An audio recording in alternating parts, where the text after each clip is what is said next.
आ जाओ आ जाओ आ जाओ जल्दी आ जाओ। होमवर्क किया? Very good. अच्छा, क्वेश्चन देख ले, मैं दोबारा कर देता हूँ जल्दी जल्दी से। इसमें आपने पहले कंप्लीटिंग द स्क्वायर फॉर्म में लेके जाना था। ठीक है, तो square plus 6x plus empty brackets plus Y square -2y plus minus empty brackets -26 equal to 0। पहले वाली सेट ऑफ ब्रैकेट्स में क्या आएगा? 6 का हाफ विच इज 3। अगले वाली ब्रैकेट्स में किसका हाफ आएगा? 2 का। तो आप इसको क्लोज कर दें, ये बन गया x+3 होल स्क्वायर। आप अगले वाली को भी क्लोज कर दें, ये बन गया y-1 whole square. And move everything else on to your right hand side. तो राइट हैंड साइड में आप क्या करोगे? 26 को राइट पे मूव कर दो, 3 स्क्वायर को भी राइट पे मूव कर दो, और 1 स्क्वायर को भी राइट पे मूव कर दो। तो मैंने ये वाली और ये वाली वैल्यू राइट पे मूव कर दी, बिकॉज माइनस वाली सारी वैल्यूज अननेसेसरी होती हैं। तो 26 + 10 क्या हो गया? 36। तो x+3 whole square plus y-1 whole square. अब इसके बाद सेंटर निकालने के लिए हमने क्या कहा था कि आपने क्या करना है? अंदर वाली वैल्यू को इक्वल टू 0। तो वहां से आपके पास एक वैल्यू आ गई, x = -3। फिर दूसरे वाली वैल्यू को इक्वल टू 0, वहां से वैल्यू क्या आएगी आपके पास? 1। साइन की गलती से बचने के लिए मैंने कहा था इक्वल टू 0 करना, और तुमने साइन की गलती की हुई थी। Very nice. और रेडियस की वैल्यू क्या बनेगी? √36 विच इज 6। ठीक है, ये आपका फर्स्ट पार्ट हो गया। उसके बाद उसने कहा था कि आपने कोऑर्डिनेट्स निकालने हैं ऑफ द लोएस्ट पॉइंट। मुझा भाई, क्या कोऑर्डिनेट्स निकले आपके? -3 और -5। अच्छा, कोई ऐसा जिसके ना निकले हो? सबके निकल आए थे। Very good. ये 6 आपने इसमें से सब्ट्रैक्ट कर देना था y की वैल्यू में से। तो -3 और -5 आपके पास फाइनल आंसर होगा। ठीक है, गुड हो गया। यही आंसर थे। अच्छा जी, अगला क्वेश्चन कौन सा दिया था मैंने? Question number 6। क्वेश्चन नंबर 6 दिया था मैंने। क्वेश्चन नंबर 6 6 6 6 6 6 6 6 6 6 ये वाला। ओके, ये किस किस ने कर लिया हुआ? क्वेश्चन नंबर 6 ए पार्ट कर लिया था, 7 मार्क वाला। Very good. जी मुस्ता भाई, नहीं किया? फरजीन, हो गया था ये वाला क्वेश्चन, क्वेश्चन नंबर 6? नहीं। अच्छा ठीक है। क्वेश्चन नंबर 6 जो है वो देख लें। वो कह रहा है कि आपके पास एक लाइन है जो इंटरसेक्ट कर रही है आपके सर्किल के साथ 8 पॉइंट ए एंड बी। आपने ए एंड बी के कोऑर्डिनेट्स निकालने हैं और एग्जैक्ट लेंथ निकालनी है। तो ए और बी कौन से पॉइंट्स हैं? ए और बी कौन से पॉइंट्स हैं, इनका नाम क्या होता है? ग्राफिकली इनका नाम क्या होता है? कौन से पॉइंट्स हैं ये लाइन और सर्कल के लिए? इंटरसेक्शन पॉइंट्स हैं। तो इंटरसेक्शन पॉइंट्स कैसे निकालते हैं? साइमल्टेनियस इक्वेशंस के थ्रू। तो आपने, जो आपको स्ट्रेट लाइन की इक्वेशन दी हुई है और जो आपको सर्कल की इक्वेशन दी हुई है, आपको उन दोनों को साइमल्टेनियसली सॉल्व करना था। तो आप साइमल्टेनियसली सॉल्व कैसे करोगे? एक्स स्क्वायर को ऐसे ही रहने दो, और साइमल्टेनियसली सॉल्व करने के लिए कौन सा मेथड यूज करते हैं मोहित भाई? साइमल्टेनियसली सॉल्व करने के लिए मेथड कौन सा यूज करते हैं? हर चीज अगर भूल जाओगे 2 दिन के बाद, तो फिर पूरा साल यही करते रहेंगे। लानत है तुम्हारे ऊपर भी। सब्स्टिट्यूशन यूज करते हैं। y की जगह 2x + 5 सब्स्टिट्यूट कर दें, इक्वल्स टू 20। अब आपने ब्रैकेट एक्सपैंड करनी है, +4x² +20x +25 इक्वल्स टू 20। सब कुछ लेफ्ट हैंड साइड पे मूव कर दें, ये बन जाएगा 5x² +20x +5 इक्वल्स टू 0। अब आपने इसके बाद क्वाड्रेटिक फॉर्मूला यूज करना है। मैं ऑब्वियसली नहीं यूज करूंगा, आप लोग तो यूज कर लेंगे। मैं आपको डायरेक्ट एक्स की वैल्यू यहां से बता दूंगा। क्या आ रही है एक्स की दो वैल्यूज? ठीक है फ्रैक्शन फॉर्म में बता दो। आप डेसिमल वैल्यू यहाँ पर यूज नहीं कर सकते। ठीक है, मैं बता देता हूँ कि वैल्यू यहाँ पर आप क्यों नहीं यूज कर सकते। यहाँ पर ए की वैल्यू 5 है, बी की वैल्यू 20 है, और फिर लास्ट वैल्यू भी 5 है। तो मेरे पास तो कुछ और आ रहा है। कॉमन लो या ना लो फर्क नहीं पड़ता। आप लो या ना लो से फर्क नहीं पड़ता। आपकी वैल्यू तो मेरी वैल्यू डिफरेंट क्यों है, उससे फर्क नहीं पड़ता। कॉमन लेने के बाद न्यू इक्वेशन क्या बनी? X square plus 4x+1। X square plus 4x+1। हाँ तो ये है। तो मेरा एक वैल्यू आ रही है एक्स की -√3 -2। दूसरी मेरे पास वैल्यू आ रही है एक्स की √3 -2। ये मेरी दो वैल्यूज आ रही हैं। तो आप लोगों की भी यही वैल्यूज आनी चाहिए। आप लोगों के पास फ्रैक्शन भी होगी शायद जो आप लोगों ने इग्नोर कर दिया या डिवाइड नहीं किया शायद। तो ये कैलकुलेटर से ही करना होता है आपने क्वेश्चन वैसे बाय द वे। ठीक है, तो ये एक्स की वैल्यूज आ गई, but this is not the final answer, क्योंकि उसने आपको कहा है कि आपने क्या करना है, आपने पूरा कोऑर्डिनेट निकालना है। तो अभी कोऑर्डिनेट जो है वो हमने निकाला ही नहीं है। तो कोऑर्डिनेट निकालने के लिए एक्स की वैल्यू हमने निकाल ली है, वाई की वैल्यू निकालनी है।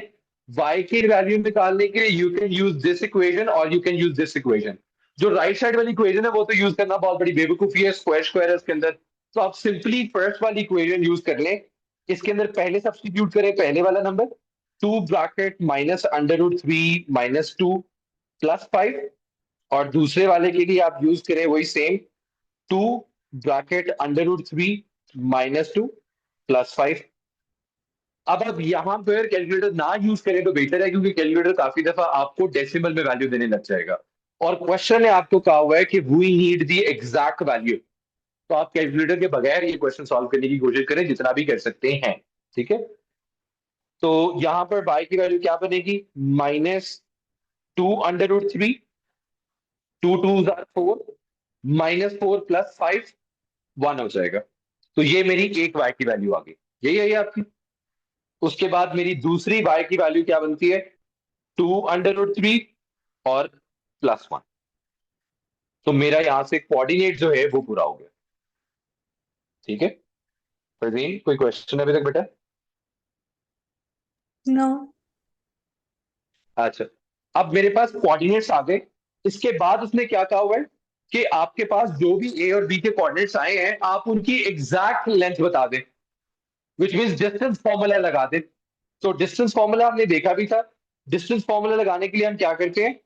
x2 -x1 का स्क्वायर प्लस y2 -y1 का स्क्वायर। तो आप इसको आराम से खुद कर लीजिएगा, मैं इसको डायरेक्ट डायरेक्ट कर देता हूं ताकि हम ज्यादा से ज्यादा क्वेश्चन डिस्कस कर सकें। तो जब मैं x2 की वैल्यू लिखूंगा -√3 -2, अगले वाले की वैल्यू लिखूंगा तो -√3 +2 होल स्क्वायर, प्लस y की वैल्यू लिखूंगा -2 √3 +1 -2 √3 -1 होल स्क्वायर। मैंने सारा कुछ वो डाल डूल के साइन जो चेंज होने थे वो कर दिए ऑलरेडी। तो वो आप बाद में करती रहिएगा। तो अब अगर इसको आप देख लें तो ये दोनों कैंसिल आउट हो जाएंगे।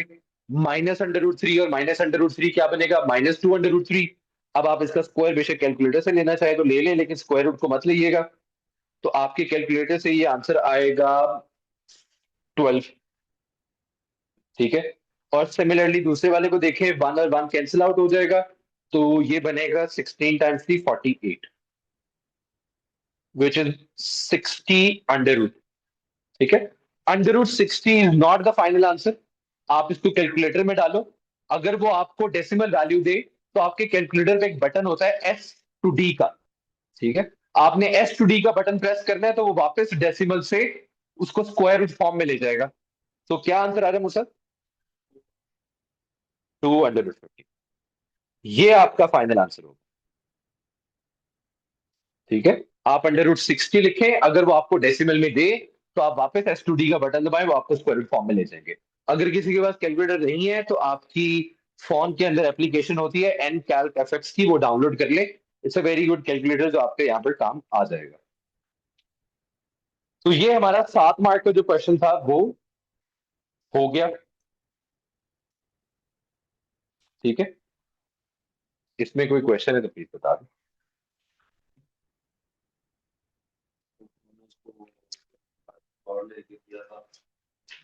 आंसर डिफरेंट नहीं आना चाहिए। फाइनल आंसर सेम आया या एक्स की वैल्यूज डिफरेंट आई थी?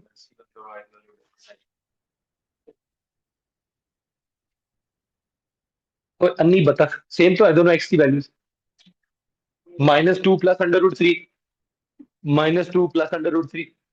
आगे पीछे लिखने से वैल्यू डिफरेंट होगी, सही तो सेम है, एग्जैक्ट सेम वैल्यूज है। ऐसा हो सकता है अदरवाइज वैल्यूज डिफरेंट और आंसर सेम हो। कौन सा नशा करते हो तुम? आपका भी सेम। यार ये मसला है, ये एक्स की वैल्यू डिफरेंट नहीं आनी चाहिए। एक्स की वैल्यू डिफरेंट क्यों है ये वैल्यू इससे देखो। मेरी बहन, इसके नीचे वाला 2 किधर गया? मैंने अभी काफी तक डिनोमिनेटर इग्नोर कर दिया मेरे ख्याल में। अच्छा, ये आपका ए पार्ट हो गया। अब बी पार्ट में देखें, पहले हम इसको थोड़ा सा विजुलाइज भी कर लेते हैं, साथ इसको सॉल्व भी कर लेंगे। अच्छा, बी पार्ट में, अच्छा बाय द वे, मुझे कोई ये बता सकता है कि मेरे इस इक्वेशन में सेंटर के कोऑर्डिनेट्स क्या है? सेंटर के कोऑर्डिनेट्स क्या है जी मूसा भाई? सेंटर के कोऑर्डिनेट्स।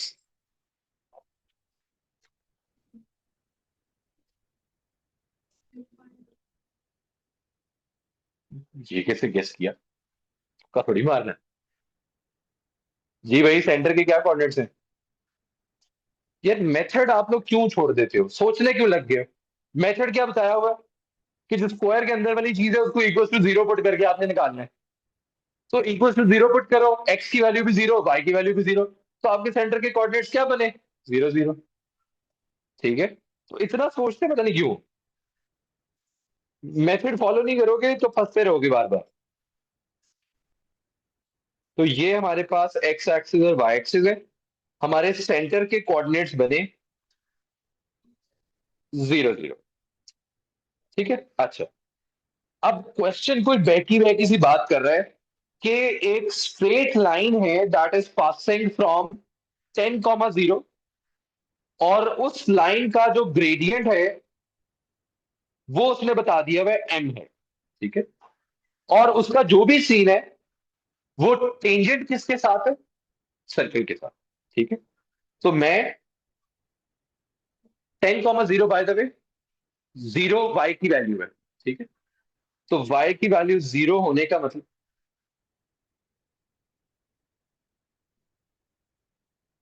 अच्छा माय बैड, इस पॉइंट पर वो टेंजेंट है।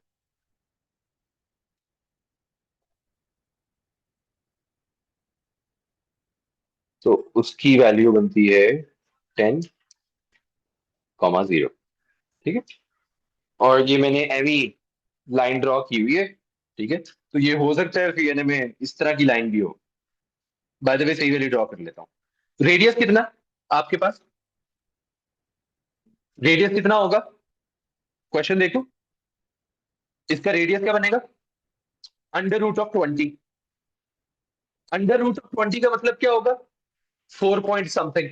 ठीक है, तो 10 आपका आपको बाहर कहीं मिलेगा, और इसके ऊपर टेंजेंट कैसे बन रहा होगा? कुछ ऐसे करके, क्योंकि आपका रेडियस जो है दैट इज √20। अगर इसकी समझ नहीं लगी तो प्लीज पूछना। आपका रेडियस √20 है और इसने कहा कि टेंजेंट है 10 0 पे। ठीक है, उसने ये नहीं कहा कि टेंजेंट आपका एग्जैक्टली 10 0 पे है, उसने कहा टेंजेंट पास 10 0 में से कर रहा है। ठीक है, तो ये आपके पास टेंजेंट बन गया। ठीक है, अब इस टेंजेंट की इक्वेशन क्या होगी? y is equal to M X plus C, क्योंकि स्ट्रेट लाइन है। ठीक है, m की वैल्यू हमें पता है, क्वेश्चन में उसने कहा है कि m की वैल्यू आप m ही यूज कर लें। ठीक है, अब c की वैल्यू निकालने के लिए हमें एक कोऑर्डिनेट चाहिए होता है। Do we know the value of the coordinate? Yes, वो गिवन है 10 0। सब्स्टिट्यूट करो, y की जगह 0 सब्स्टिट्यूट कर दे, एक्स की जगह 10 सब्सटीट्यूट कर दें, तो यहां से सी की वैल्यू क्या बनी, -10m। ठीक है, तो हेंस आपके पास पूरी इक्वेशन बन गई mx -10m। ठीक है, ये आपके पास टेंजेंट की इक्वेशन बन गई। अब वो क्या कह रहा है क्वेश्चन में कि आप क्या करें, इसके n की पॉसिबल वैल्यू बता दें। ठीक है, जो आपकी टेंजेंट की लाइन है वो किसके साथ इंटरसेक्ट कर रही है, सर्कल के साथ।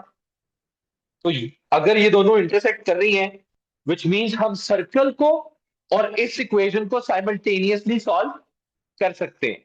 अब मैं इसके लिए आपको क्वाड्रेटिक्स के चैप्टर में लेके जाता हूं। हमने क्वाड्रेटिक्स के चैप्टर में एक साइकोलॉजी चार्ट बनाया था जो हम फॉलो करते हैं एवरी क्वेश्चन रिगार्डिंग क्वाड्रेटिक्स के लिए। तो यही चार्ट मैं दोबारा वहां पर लेके जाता हूं। अच्छा, ये हमेशा क्वाड्रेटिक्स का चैप्टर पूरा जो है वो इस चार्ट के अकॉर्डिंगली सॉल्व होता है एवरी क्वेश्चन। इवन के पिछला क्वेश्चन भी हमने इसी चार्ट के अकॉर्डिंगली सॉल्व किया, बट आपने चार्ट देखने की जहमत नहीं की क्योंकि आपको लगा कि इजी क्वेश्चन है तो हम इसी तरह कर लेते हैं। तो आप देखें, सबसे पहले आपकी साइकोलॉजी क्या है कि आपने दोनों इक्वेशन को साइमल्टेनियसली सॉल्व करना है। चार्ट भी यही कह रहे हैं। तो हम क्या करते हैं, इस इक्वेशन को सब्स्टिट्यूट कर देते हैं सर्कल की इक्वेशन में, which is x² plus y²। y की जगह मैंने इक्वेशन सब्स्टिट्यूट कर दी, इक्वल्स टू 20। ठीक है, चार्ट का सेकंड स्टेप क्या कह रहा है कि आप इसको सिंप्लीफाई करके,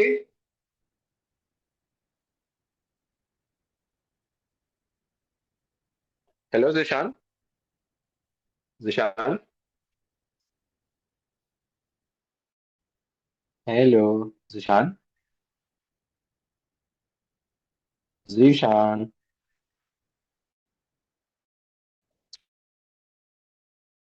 hello Zeeshan, hello Zeeshan, Zeeshan. Second step of the chart क्या कह रहे हैं कि आपने सारी चीजें जो है वो लेफ्ट साइड पे मूव करके उसको इक्वल टू 0 बनाना है। ठीक है, तो इक्वल टू 0 बनाने के लिए x² plus m² x² -20m² x plus 100m² -20 equal to 0। कुछ सिंप्लीफाई हो सकता है तो कर लें, अदरवाइज इसको यहीं छोड़ दें। घबराना नहीं है आपने, चार्ट सब कुछ बताएगा कि क्या करना है। अब आप कौन से स्टेप पे पहुंच चुके हैं, स्टेप नंबर 2 पे। अब स्टेप नंबर 2 के बाद आपके पास दो पाथवेज हैं, या तो पाथ नंबर 1 फॉलो कर लो या पाथ नंबर 2 फॉलो कर लो। मूसा भाई, ये क्वेश्चन की स्टेटमेंट पूरी जरा गौर से पढ़ लें और दिमाग में बिठा लें, पूरी स्टेटमेंट पढ़ लें आराम से।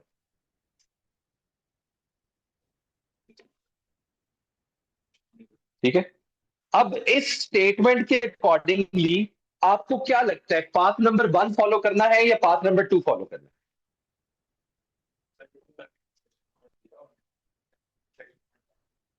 ताकि इंटरसेक्शन पॉइंट आए।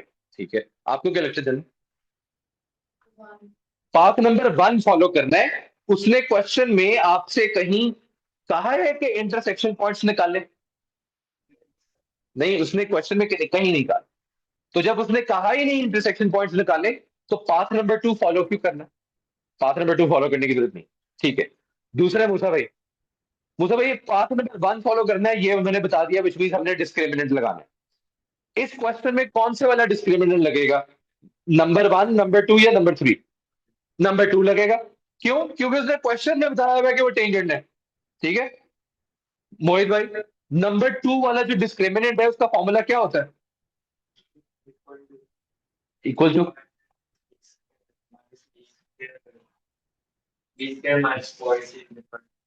To equal to 0। तो आपके सेकंड वाले केस में फॉर्मूला होता है b² -4ac इक्वल्स टू 0। और ये डिस्कशन भी हमने क्वाड्रेटिक्स पढ़ते वक्त की थी कि आप ए की वैल्यू, बी की वैल्यू और सी की वैल्यू कैसे आइडेंटिफाई करते हैं। जो जो वैल्यू एक्स स्क्वायर के साथ लिखी हुई है that is considered as the value of A. ठीक है। यहां पर मूसा भाई कितने एक्स स्क्वायर है आपके पास? दो है। तो वो दोनों कंसिडर होंगे वैल्यू ऑफ ए में। तो आपकी एक वैल्यू बनेगी 1 और दूसरी वैल्यू बनेगी एम स्क्वायर। ठीक है। बी की वैल्यू के लिए आप सारे एक्स कंसिडर करोगे। ठीक है। आपके पास कितने यहां पर एक्स हैं? एक ही है। ठीक है। तो वो एज इट इज कंसिडर हो जाएगा as the value of B. और सी आप कैसे आइडेंटिफाई करते हो?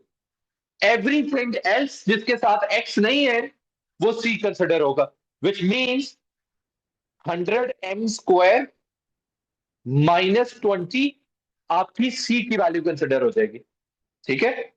तो अब हमने क्या करना है, डिस्क्रिमिनेंट यूज कर ले। -20 m² का स्क्वायर -4 × 1 + m² इंटू 100 m² -20 = 0। ये बन जाएगा 400 m⁴। मैं सारे इकट्ठे मल्टीप्लाई कर रहा हूँ, 4 को 1 से मल्टीप्लाई कर रहा हूँ, फिर उसके बाद जो आंसर आ रहा है उसको आगे मल्टीप्लाई कर रहा हूँ। तो 4 × 100 400 m²। 4 × 20 +80। सिमिलरली 4 को मल्टीप्लाई करें m² के साथ, फिर उसको आगे मल्टीप्लाई करें। 4 × m² is 4m²। 4m² × 100 is 400 m⁴ last वाला करें -4 minus +m² -4m²। This will become +80 m² = 0। अब जरा देखें, ये दोनों क्या हो गए? कैंसिल आउट हो गए।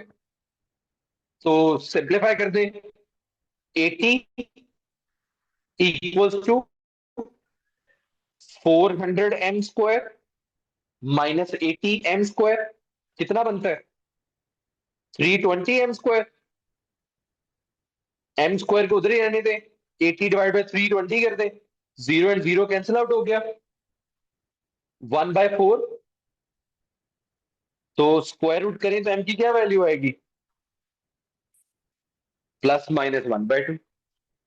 और उसने आपको कहा था कि m की वैल्यू निकालनी है आपने, तो आपने निकाल दी। ठीक है। तो प्लीज ये वाला चार्ट जो है, साइकोलॉजी चार्ट क्वेश्चन का, ये प्लीज एक दफा याद कर लेना, आपके सारे क्वाड्रेटिक्स के क्वेश्चन हो जाएंगे। डज नॉट मैटर कि कौन से चैप्टर में आप पढ़ रहे हैं। सही है। और इसमें ये फ्लो चार्ट में हमने नीचे दोबारा फिर से बनाया हुआ है पाथ नंबर 3 भी, उसको मत भूलिएगा। वीडियो देखें, आपको सारी पता लग जाएगी।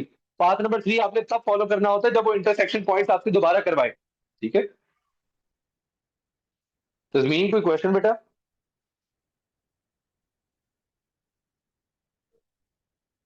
सॉरी फरजीन, कोई क्वेश्चन? फरजीन, जल्दी बोलो बेटा। नहीं।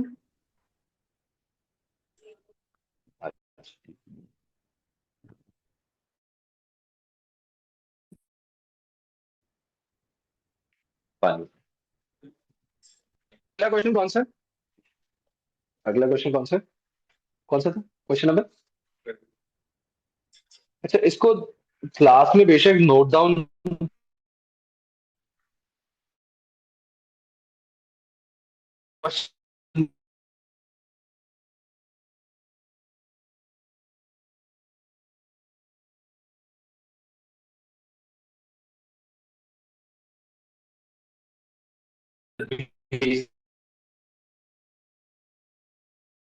मिल जाएगी। क्या तो वो ना,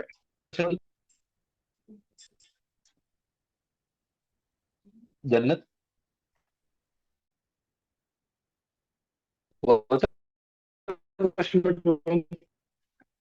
दोजक में भेज देना। मैं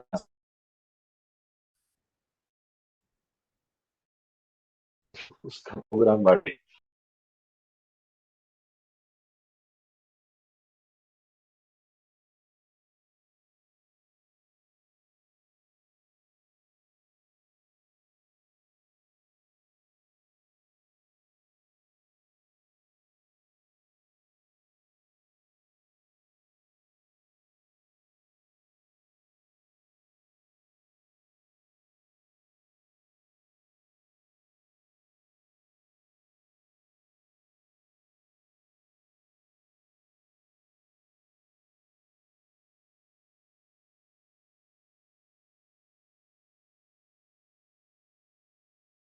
तस्मीन इंटरनेट डिस्कनेक्ट हो गया था, आपको आवाज आ रही बेटा?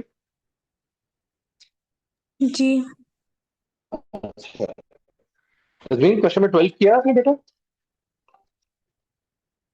तस्मीन क्वेश्चन जी। में 12 किया था आपने बेटा? अच्छा ठीक जी। है। Okay okay.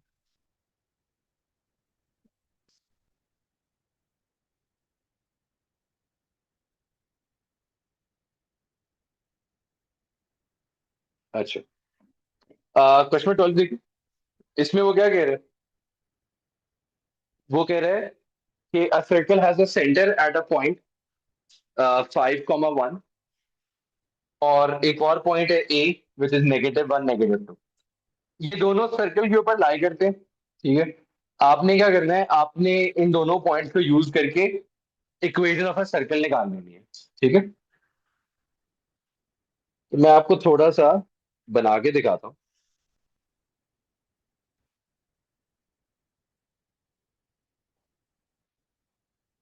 वो लाई करता है -1 एंड -2 पे, और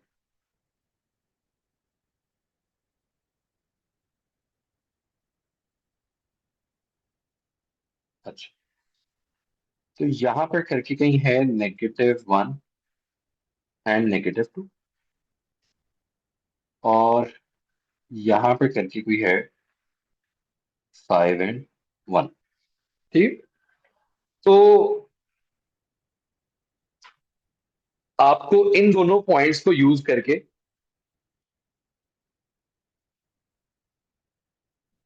इक्वेशन ऑफ अ सर्कल निकालनी है। मुझे भाई आपसे कितने पार्ट्स हुए थे? तो ये जाऊंगा आपसे, हो गया थे ए पार्ट? जी भाई।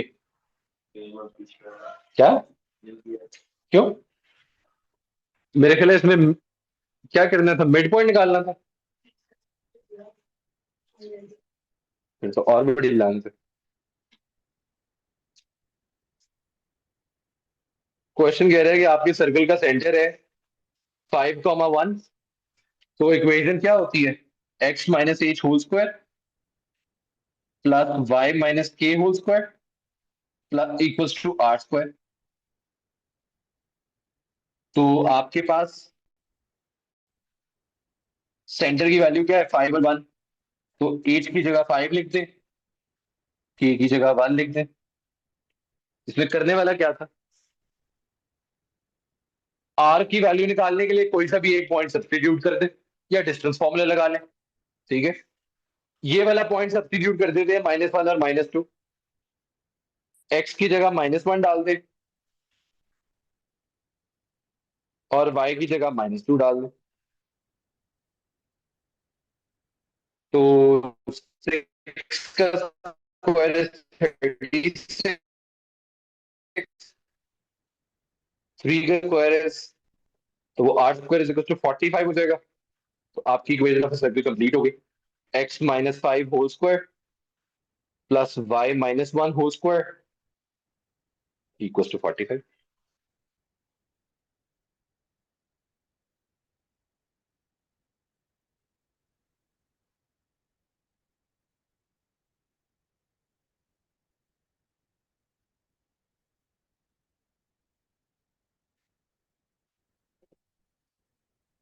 अच्छा, हाँ।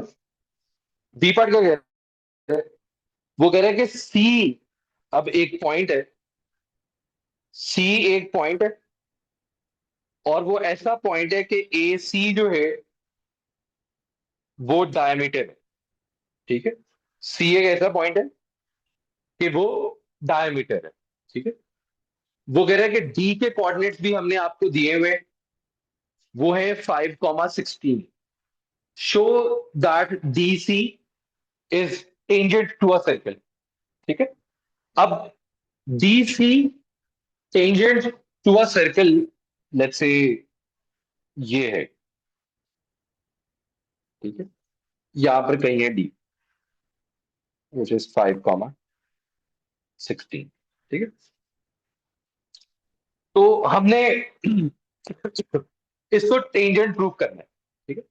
अब टेंजेंट प्रूव करने के लिए अगर आपको याद हो तो कल हमने क्या कहा था, रेडियस और टेंजेंट के दरमियान में एक प्रॉपर्टी है जो बहुत ज्यादा यूज होती है, और वो प्रॉपर्टी क्या है कि रेडियस और टेंजेंट क्या, दोनों एंगल्स 90 होते हैं, तो उनके ग्रेडियंट्स का प्रोडक्ट क्या होना चाहिए, -1 होना चाहिए।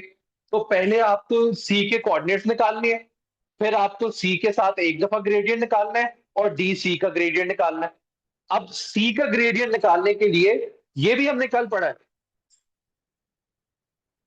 इसके लिए हमने करना है ये वाला यूज, किधर गया,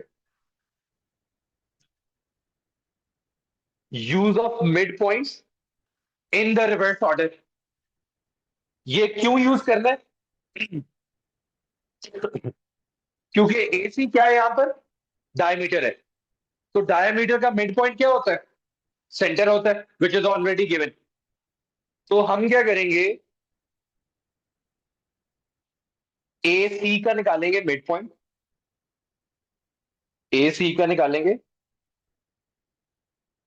मिड पॉइंट, और ए सी का मिड पॉइंट क्या निकलेगा, x-1 divided by 2, y-2 divided by 2। This should be equals to the centre of the circle, ठीक है। तो आपके पास x वाली value should be equals to the x वाली वैल्यू, y वाली value should be equals to the y वाली value. अब इसको सॉल्व कर ले, x-1 इक्वल्स टू 5, x की वैल्यू आ गई 11, y-2/2 is equal to 1, y की वैल्यू आ गई 4, ठीक है।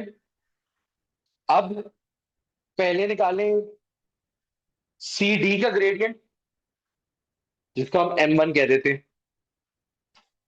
तो सी डी का ग्रेडियंट निकालने के लिए डी के क्या कोऑर्डिनेट्स थे, 560। तो 16-4/5-11, ठीक है। और m2 क्या होगा, सेंटर और सी के कोऑर्डिनेट्स, ठीक है। अब सेंटर और सी के कोऑर्डिनेट्स का ग्रेडियंट, सेंटर के कोऑर्डिनेट्स है 5,1, तो ये हो जाएगा 4-1 डिवाइडेड बाय 11-5। ये है 12/-6, और ये है 3/6, ठीक है। दोनों ग्रेडियंट्स आ गए, दोनों ग्रेडियंट्स का प्रोडक्ट क्या होना चाहिए, -1। तो 12/-6 मल्टीप्लाई बाय 3/6 इक्वल्स टू -1। तो यहां से क्या हुआ, 3 1 3, 3 2 6, 6 1 6, 6 2 12, 2 2 कैंसिल आउट हो गया, -1 इज इक्वल टू -1, प्रूव हो गया कि वो टेंजेंट है। तो पता नहीं इस क्वेश्चन में 4 नंबर वाली क्या बात थी, ऐसे किया था या कोई और मेथड यूज किया, ऐसे किया। फरदीन यही आंसर आया था बेटा। जी। अच्छा, अब सी पार्ट देखें। सी पार्ट कह रहा है कि भाई डी के साथ ना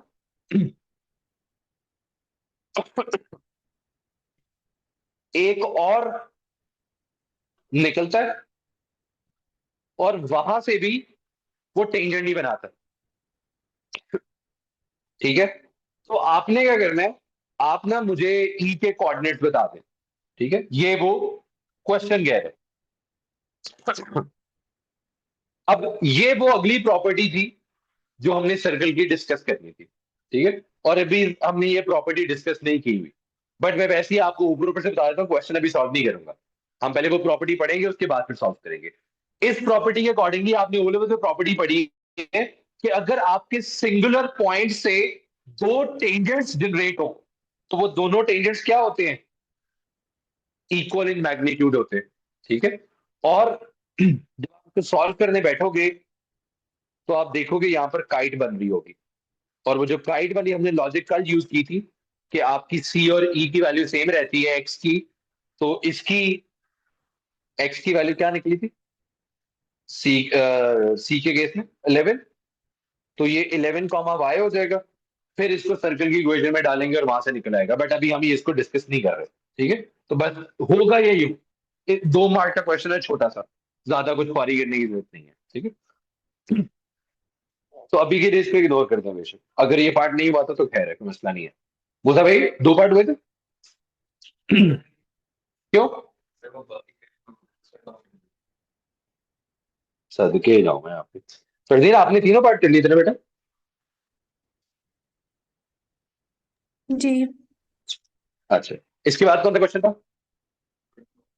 21। वो किए?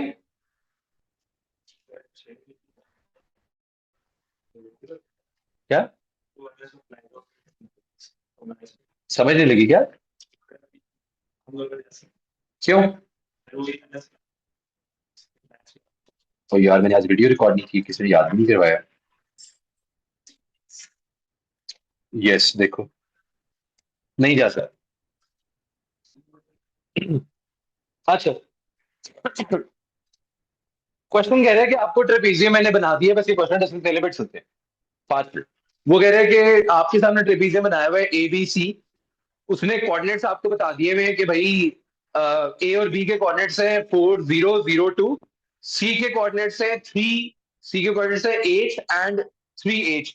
ये सी बना नहीं हुआ, लेकिन बना लें, वो यहां पर है कहीं, H एंड 3H, ठीक है। और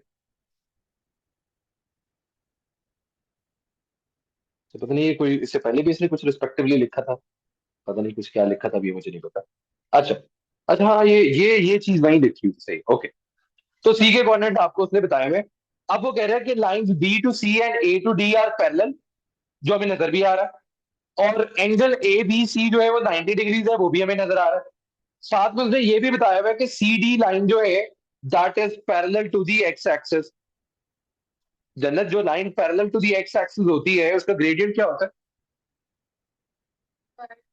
एक्स एक्सिस जो लाइन होती है उसका ग्रेडियंट क्या होता है मूसा भाई? Very good. आपकी जो line parallel to the X axis होती है वो हॉरिजॉन्टल लाइन होती है, और हॉरिजॉन्टल लाइन का हमेशा ग्रेडियंट 0 होता है, ठीक है। अच्छा, अब क्वेश्चन पे देखें। वो पहले तो कह रहे हैं कि calculate the value of H. ये भी मैंने आपको कल बताया था, जहां पर हमने लिखा था कि use case of the formula for perpendicular lines, ठीक है। यह पर फॉर्मूला कैसे यूज करोगे? एज पर द क्वेश्चन, ये वाली लाइन और ये वाली लाइन, ये दोनों लाइंस क्या है? ये दोनों लाइंस क्या है? परपेंडिकुलर। अगर ये दोनों लाइंस परपेंडिकुलर है, इनके ग्रेडियंट का प्रोडक्ट क्या होना चाहिए?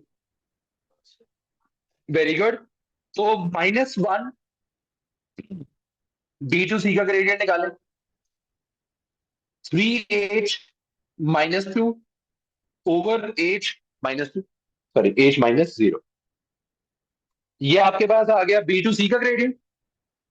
आपको दूसरा ग्रेडियंट किसका चाहिए? ए टू बी का। ए टू बी का ग्रेडियंट क्या बनेगा? 2 - 0, 0 - 4 इक्वल्स टू -1, ठीक है। अब आगे क्या करना है? कुछ भी नहीं, simplification. 3H-2 over H multiply by 2 over -4 equal to -1। Straight multiplication कर दें। 6H-4 over -4H equal to -1। 4H उधर जाके मल्टीप्लाई हो जाएगा and it will become positive. इसको इधर लाके मल्टीप्लाई कर दें, this will become 2H is equal to 4, और H की वैल्यू 2 आ जाएगी। एक दफा दोबारा देखिए और फिर मुझे बताएं। ठीक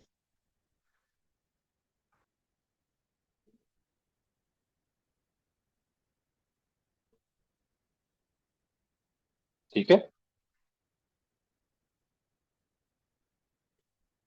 सही है। यूं किया। मोहित भाई, कोई मसला मसाइल है तो प्लीज पूछे। आज बड़े चिपचिप हैं आप। ठीक है, अच्छा। एक मैंने कल चीज बताई थी, मैं पहले उस पर चलता हूँ, फिर उसके बाद इसको नीचे लाके यूज करते हैं। ये चीज मैंने कल बताई थी कि हॉरिजॉन्टल जब लाइन होती है तो y की वैल्यू सेम रहती है और x की वैल्यू क्या होती है, चेंज हो जाती है। और अगर वर्टिकल लाइन हो तो x की वैल्यू सेम रहती है और y की वैल्यू चेंज हो जाती है। इसको यहां पर कैसे यूज करेंगे? उसने कहा था कि C टू D जो है वो parallel to the X axis है, which means C to D कौन सी लाइन है?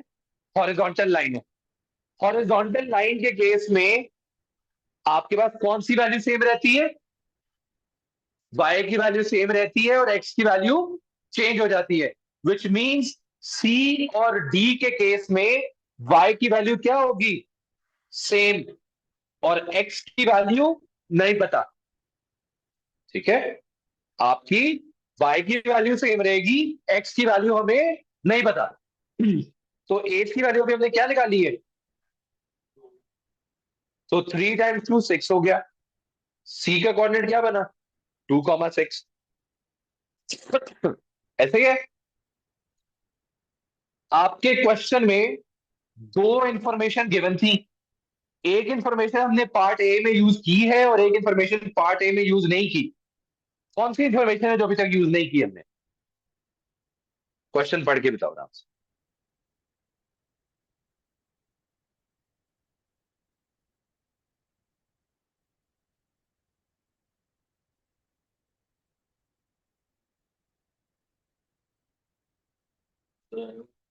क्या? क्या नहीं की? वही तो यूज की है, पागल आदमी। 90 डिग्री है, विच मीन्स परपेंडिकुलर है। वो हमने यहां पर यूज कर लिया कि m1 × m2 = -1 जनरल कौन सी इंफॉर्मेशन यूज नहीं की? कि आपकी सी डी पैरेलल है आपकी एक्स एक्सिस के साथ। और एक और इंफॉर्मेशन यूज नहीं की, वो कौन सी है? कि आपकी ये वाली दो लाइंस ए टू डी और बी टू सी, ये दोनों भी क्या है? पैरेलल है। मोहित भाई, पैरेलल लाइंस का ग्रेडियंट क्या होता है? पैरेलल लाइन का ग्रेडियंट क्या होता है? नहीं पढ़ा था ना घर जाके? नहीं पढ़ा। पैरेलल लाइन का ग्रेडियंट क्या होता है? नहीं पढ़ा। सेम होता है। ठीक है, तो आपके पास इस केस में ए डी का ग्रेडियंट और बी सी का ग्रेडियंट, ये दोनों ग्रेडियंट्स क्या होंगे? इक्वल। ठीक है, तो पहले हम निकालते हैं ए डी का ग्रेडियंट। ये क्वेश्चन नहीं किया आपने? ए डी का ग्रेडियंट निकालते हैं पहले। डी की वैल्यू है हमारे पास x, 6 और ए की वैल्यू है हमारे पास 4, 0। तो ए डी का ग्रेडियंट क्या बनेगा? 6 - 0/x - 4। और बी टू सी के केस में सी की वैल्यू क्या है हमारे पास? 2, 6। और बी की वैल्यू क्या गिवन है? 0, 2। तो इसका ग्रेडियंट क्या बनेगा? 6 - 2 / 2 - 0।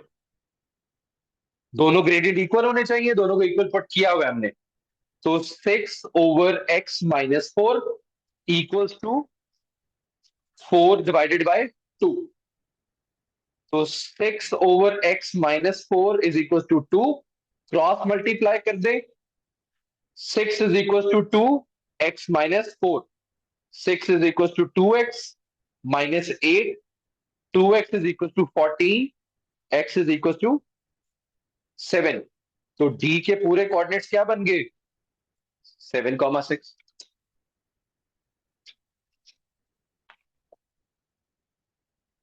ठीक है,